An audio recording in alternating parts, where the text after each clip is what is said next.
Binigyan siya ng magandang buhay ni Steven. Nangupahan sila sa isang pinaka-expensive na bahay. Inaabutan niya ng 1,000 pounds si Evelyn pang monthly allowance. Nagbago din ang buhay ng kanyang pamilya. Nagbibigay si Steven ng pera sa kanyang pamilya para makapagpatayo ng bahay na gawa sa bricks. Nakabili din ito ng bangka at malaya nakakabisita sa Angeles City ang parents niya dahil sustentado sila ni Steven. Ang matindi dito, pag aalis na ang parents ni Evelyn, ay halos wala nang laman ng bahay. May nawawalang rice cooker, water filter, bumbilya, pati unan. My God! Para kay Evelyn, wala lang yun. Ang sasabihin lang ni Evelyn, pili ka ng bago, honey. Hindi lang yan. Kumuha pa si Steven ng kasambahay, tagabantay ng mga anak nila, at tagalinis ng bahay.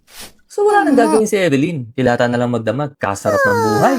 Once a year, bumibisita si Margaret at Alan sa Pinas. Dito nga nila napansin ang katamaran ni Evelyn. At nung kausapin ni Margaret si Steven, ang sabi lang ni Steven, wala siyang dapat gawin, ma'am. She's my princess. At dahil nga dito, mas lumaki pa ang ulo ni Evelyn.